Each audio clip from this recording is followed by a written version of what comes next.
TDPK Podcasts, Thailand GameChanger, inside the minds of Thailand's innovators. Hi, this is Michael Waits, and welcome back to Thailand GameChanger. Today I'm joined by Markland Blaiklock, the Deputy CEO at Centara Hotels and Resorts. Markland, how are you doing today? Good afternoon, Michael. I'm doing great. As you can see, I'm working from home. And getting kind of used to it. It's been a while now since this latest lockdown was implemented. But we're used to working under such conditions and being as productive as ever. So I'm doing good. Awesome. Great to hear. I am doing well as well. And I think you're right. People are just getting used to it. And particularly in the business in which you're in, things are always popping up. And that's one of the beauties about the hotel and resort business is that you're always prepared. Can you give our listeners a little bit of your background for context before we jump into the main topics? Sure. I've been in hospitality all of my working life. That would be something more than 40 years at this point. Wow. So I've seen a few situations over the years. Experienced SARS in the early new millennium. Although SARS, of course, was on a much more localized basis than the global pandemic we're facing right now. Right. I started my career in Europe, in France, actually, and then went from France back to my native Canada, where I worked with a company called Meridian that at the time was owned by Air France, and worked my way clockwise around the North American continent, starting in Montreal, then New York, then the Martinique in the Caribbean, Houston, San Francisco, and then finally up in Vancouver. A lot of great experiences around the continent, but at the end of that was by about 1990. I was getting more and more interested with where most of the economic activity was happening, right. And a really interesting part of the world where hospitality is concerned, that being Asia. So I contacted some Asian hotel operators and was fortunate enough to secure a position with Shangri-La. And I worked with them in East Malaysia, Beijing, back down to the Philippines. And then since then have been a resident of Asia for the last 30 plus years. After the Philippines, in Singapore, in Macau, opening the first integrated resort there in 2006. Up here in Bangkok.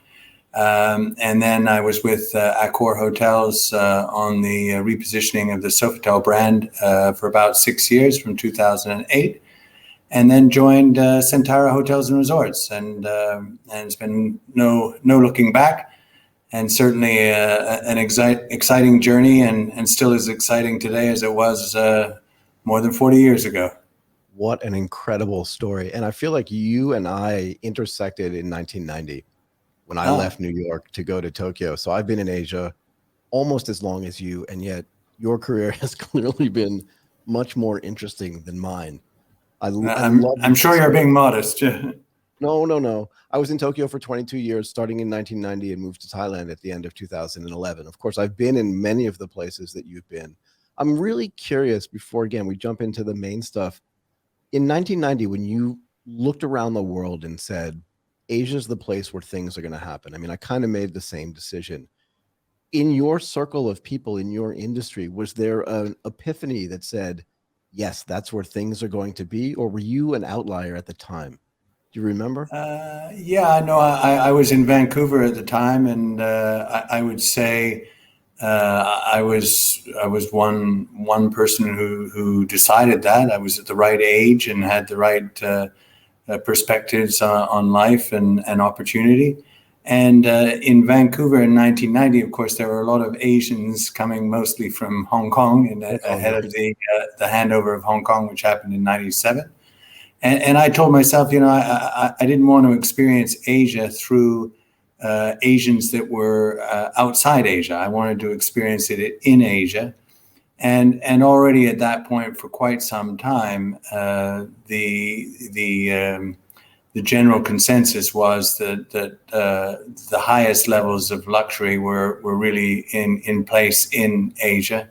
The largest room size, the highest staffing complements to be able to provide every conceivable service. So I wanted to experience that, and so I made it a point that when I came out here, I wanted to work with an Asian hotel operator to have a complete experience, immersed in some part of Asia, experiencing the culture, and enjoying that introduction to Asian hospitality. Can you tell me when you, and I love this idea, right? I mean, I kind of did the same thing in a slightly different industry. I knew, at least I thought I knew what was going to happen. And I wanted to be in the place where it was happening the fastest and not watch it happen from the sidelines. Completely understand. Can you just maybe run through some of the biggest changes that you've seen in the hotel industry during your career? Maybe some of the things that surprised you the most as we went from sort of 1990 until today? I have to preface. I've already told you that I've been in the business for a long time, so I know. Some elements of change will not be. Our younger viewers will not be so familiar with them. But I guess the biggest. More interesting, though.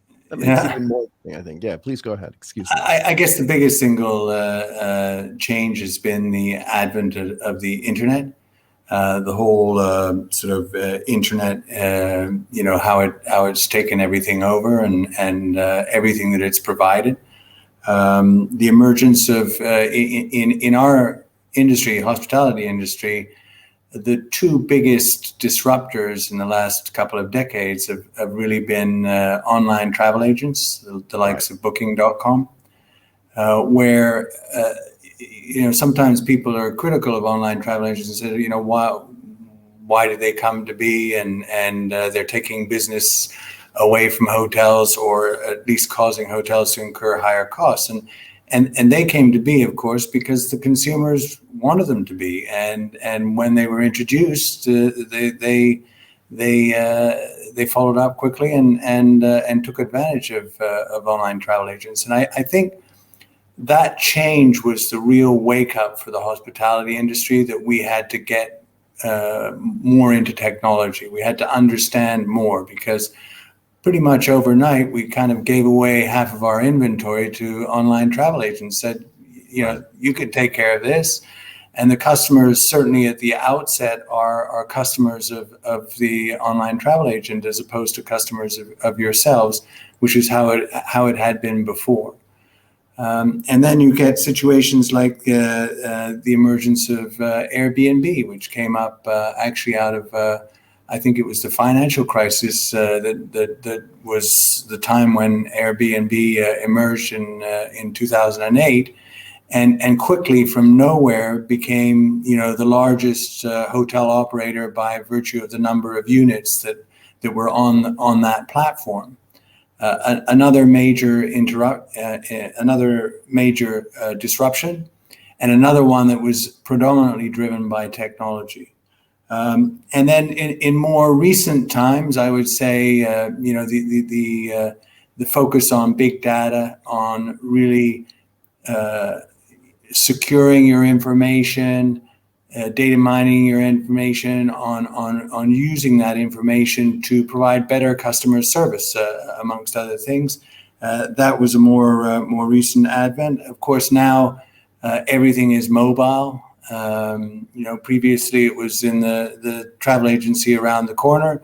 Then it became online through laptops and what have you. But now everything, most of our bookings are through mobile. So whatever you're offering needs to be marketable in a mobile environment. So and then more recently, of course, unfortunately, already for more than a year and a half, or coming on a year and a half, is all of the changes precipitated by the COVID era. Right. The focus on health and safety, on the protocols that need to be in place to respond to the concerns travelers have today, and then also where the restaurant business is concerned, and of course where hotels are concerned, in many cases, 50% of the business of a hotel is coming from its restaurant operations, its banquet facilities.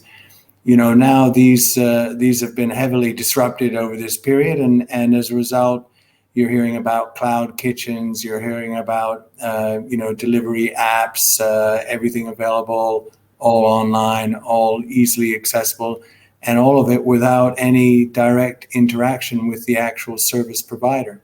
So, been a lot of changes. I would say, more of them in the more recent times, and I think that's probably consistent with all industries. As technology evolves, its ability to reinvent itself and evolve accelerates. Absolutely. And there are more new things coming out all the time. Can you talk about these two things together, sort of the integration of the technology inside the hotel experience? You mentioned that a little bit, particularly with everything on mobile. In the old days when I first started coming to Thailand back in 1998, it doesn't seem that long ago in my mind, but it's 23 years ago. Oh my gosh. To get service, you just picked up the phone. But now there's integrated technology in the rooms. I remember when hotel rooms first started having Wi-Fi, which seemed like an epiphany, right? And then there were applications on phones. And now, can you talk a little bit about how that tech has been integrated into the room experience and sort of the overall experience of the hotel? Yeah, I mean, we have to be somewhat guarded because we're really in the business of providing experiences that are they're more personal in nature. Right. That's generally what customers remember and recall and miss and causes them to return. But I mean, they're in the actual guest room. Essentially, everything in the room can be controlled from a tablet. That can be your air conditioning, your lighting, your TV. You can do all of your sort of anything you might require in the hotel. You could probably order through the TV. And if you can do it through the TV, you can do it through your mobile. Many offer apps on arrival, so that the guests would sign into the app, and then they would call directly to the person on duty at the reception and or the point of contact they've been given. They'd have almost like a personal concierge, and anything they need, they deal with that person. So, I mean, we have one of our more recent brands that we launched a couple of years ago is called Cozy. There are no phones in the rooms. There are lots of USB ports. You can't be unconnected in that room for more than a couple of meters. There's a smart TV. You can sync your phone to your TV. You can do all the kind of entertaining you do at home through your phone in your new environment in the hotel room. So those are a few of the changes. I think that's also an area of constant evolution, and there are likely to be more changes in the years to come. Absolutely. I remember when Apple TV first came out, I used to travel with a small one and connect it to the TV. Today, that's probably no longer necessary, but I just thought that was an interesting way to bring all of your stuff with you and integrate that into the room as well. Mm-hmm. Just in general terms, from an overall industry standpoint, do you think a lot of the hotel and resort businesses have been building up tech teams as well to just sort of keep up with the technological progression and the digital transformation that's happening? Yeah, I think, as I alluded to earlier, I mean, generally the hospitality industry was slow to embrace technology. I think in recent years they've done a lot to catch up. I know just ourselves, we've embarked on an entire technology sort of revolution, implementing an entirely new platform for essentially all of our systems, and most of that is nearing an end this year. So, one of the more sophisticated applications within hotels is the area of revenue management, and there are various suppliers out there that provide great software to really understand, what kind of activity you might be looking at into the future to help you with your forecasting, to help you with your pricing, on any sort of ad hoc group meeting. It will calculate displacement values and generate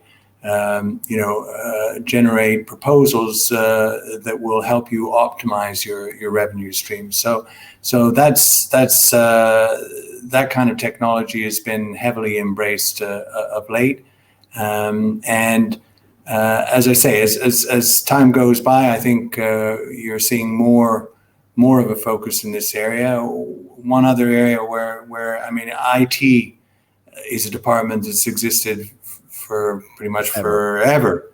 But IT was mostly a service for the finance department to help service all of the sort of the functions in that area. Now it has a strategic focus for the entire organization, and it is everywhere and looking to provide solutions, looking to provide opportunities. So in that sense, the existence of technology in hospitality now is very prevalent and very widespread. I will say this, and then we'll jump forward, I think, to the Centara Startup Sandbox, because I think that's fascinating, a fascinating idea as well. I do a lot of these recordings with people from different vertical industries, and all of them say a very similar thing to what you just said, which is we've been very slow to uptake technology.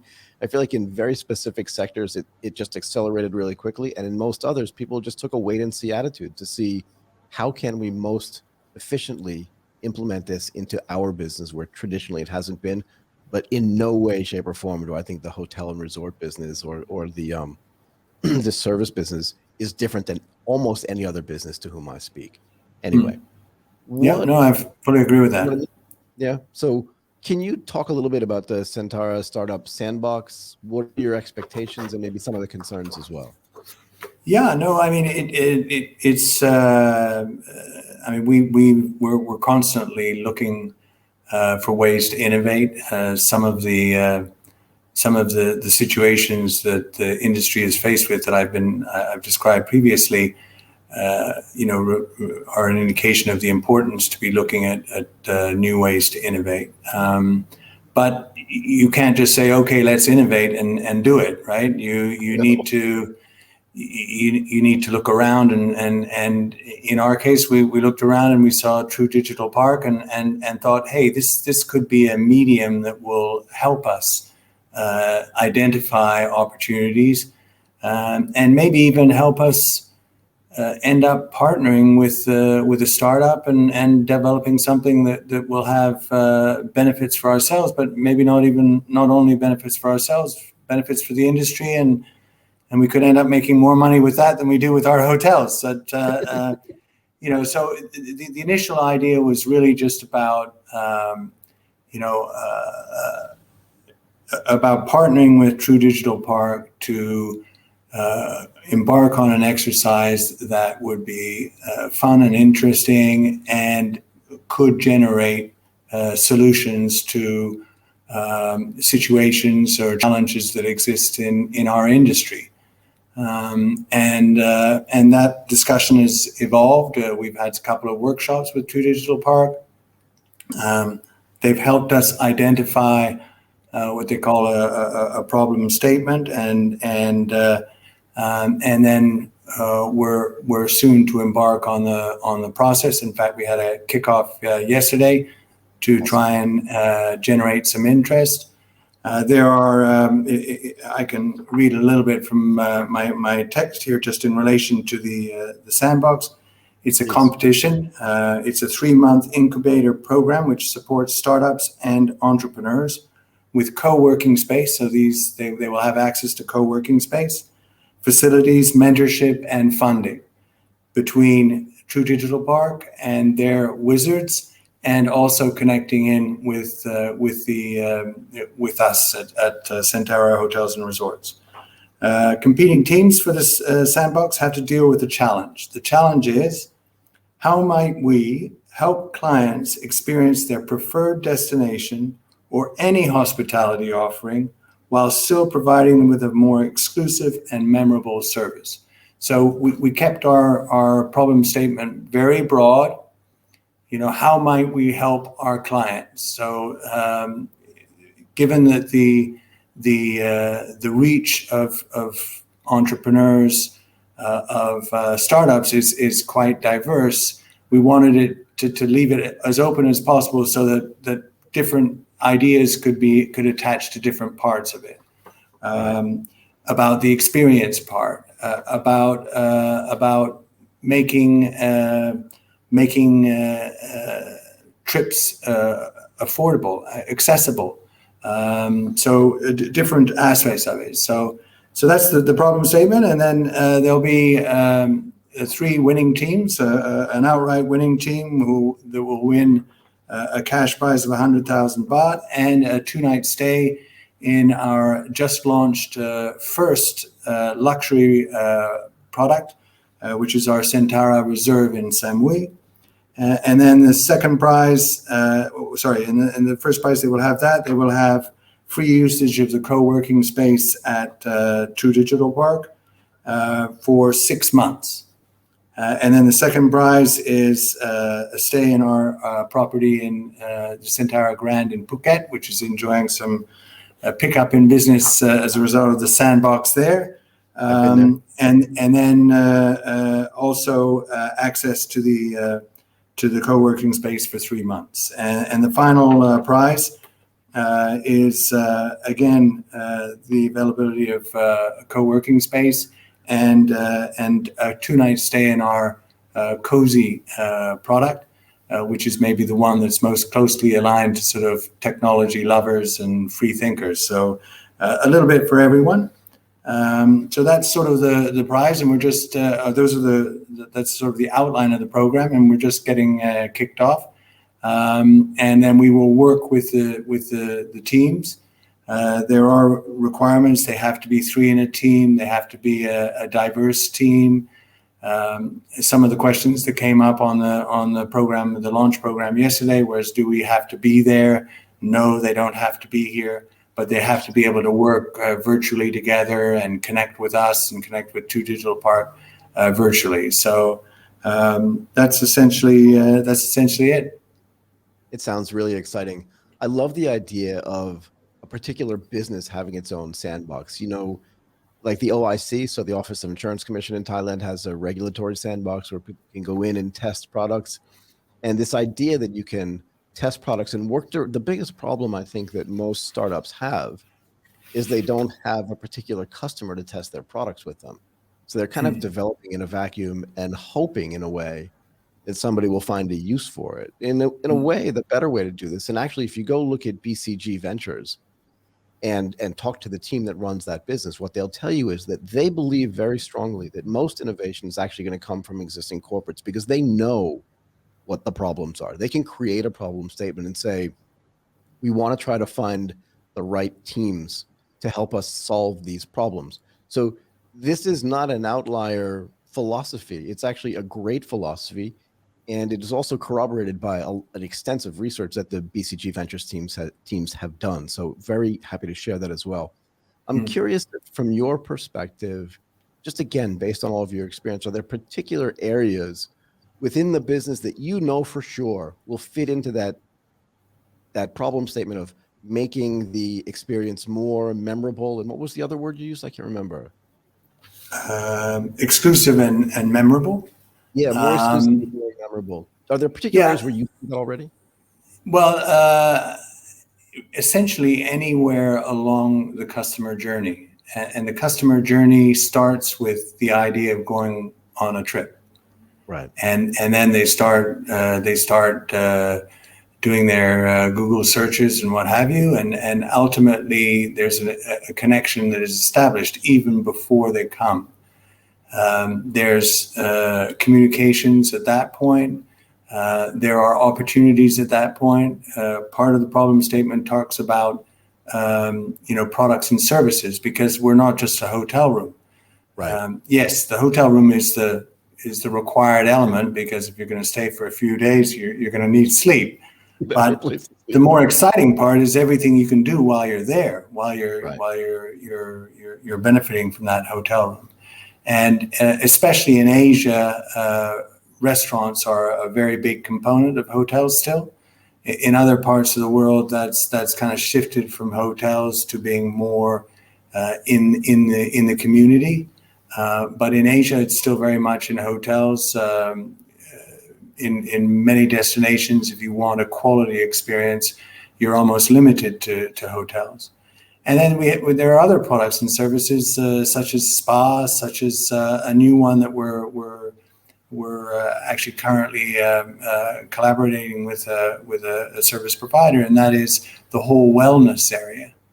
And there was the original wellness was all about spas and pampering, but wellness is now evolving into spiritual aspects, into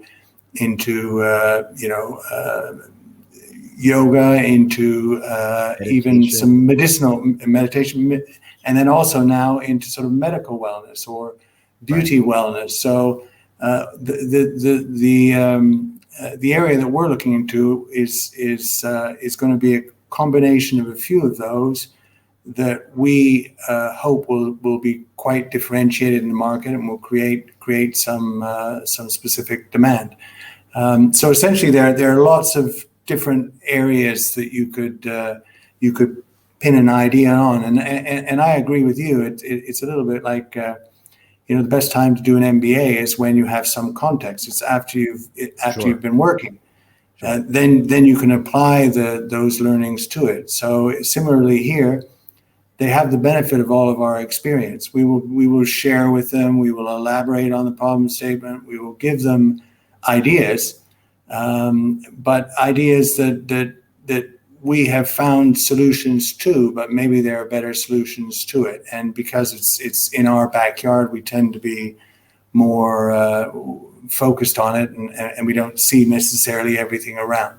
And the other beauty of it is, I mean, what we've encouraged with the participants is that there should be people who love to travel, people who love to stay in hotels. So everyone has their experiences. Everyone can relate. It's not like going to a hospital and doing brain surgery, right? I mean, not many people have been there, right? But where hotels are concerned, where restaurants are concerned, everyone has their experience and everyone has their idea on how it can be improved. Absolutely. And you're so right when you say the hotel obviously has to have the hotel room. You're going to stay there. But my most memorable and exclusive memories of being at a resort or a hotel did come from the experience of being there, the things that happened outside the room. And you're right, F&B is a big part of this. You go downstairs, you're on property, and you have a delicious meal, or somebody makes you a fancy drink. And if there's a way to optimize all of that through technology from the customer experience standpoint, that can be super powerful, really powerful. The last thing I'll ask you before I let you go, did you want to comment? No, please go ahead. I like to think about going from 0 to 1 a lot, right? And you've been in the industry for a while. If you could build and design a property from scratch and create the most memorable and exclusive customer experience, what would it look like when it was completed? And what would the customer experience be like with the knowledge that you did this in Macau? And I should back up for a second. My first time in Macau was in 1990. So I can only, and I just wanted to say this to you because you did this, you built this, and I think it's incredible. And I'll tell you why. Because when I went there in 1990, the state of the hotels that were there and the kind of non-integrated experiences, without saying commenting on any particular casino that was there, was so different than it is today. Oh, for and sure. You did that from 0 to 1. And if you could do it again outside of there, what would it look like, and what would that customer experience be like? Is that fair? Yeah, no, it's a fair question. I think there would be various elements associated with it. One of them would be sustainability, and sustainability both in terms of how the property has been put together. It's something that's dear to my heart, and it's also something that most people are sensitive of and would appreciate. And also from the point of view of the guest experience, so not purely how the property has been put together, but sustainability should run through some of the experiences the customer will have. Obviously, they're not going to find any plastic in our hotels, but right. You need to. It needs to be a big part of it. And then the other thing is the hotel should have a purpose. The purpose will be integrated with where it's located. So if it's located in some, in the Himalayas, the purpose will be around supporting that community, the community from which the hotel derives a certain amount of its income, and integrating with it, because that too, I think, is what customers are looking for. They're looking for a complete experience, both within the hotel. Within the hotel is more maybe the pampering side of things, and then once you've been pampered up, you venture out and you see what's happening outside. You learn a little bit about the culture. You mingle with the people. Obviously, what I've described is more suited to a resort facility. There will still be business hotels in cities, although one of the areas of the business that will probably recover slower is the business area. Yep. People have found different ways of doing business, but where leisure is concerned, people will always want to travel for a trip. They'll always want to experience new things. So my answer would be along those lines: something that is really integrated in its location and has a purpose to support that community and convey messages and open thinking for everyone that experiences it. I think that's an incredible way to end, and I'll tell you why. I think this idea of purposeful tourism, going to a place where the place where you're staying is, you said, sustainably integrated into the community, is going to make, by definition, that customer experience so much more powerful. And it's great to hear that coming from a senior leader in this industry. That was really awesome. I hope I didn't leave anything out. I really want to thank you, Markland Blaiklock, the Deputy CEO of Centara Hotels and Resorts, for coming and doing this today. That was really super. Thank you very much. Thank you, Michael. It's been my pleasure. Thank you. Have a great day. TDPK Podcasts, Thailand GameChanger, inside the minds of Thailand's innovators.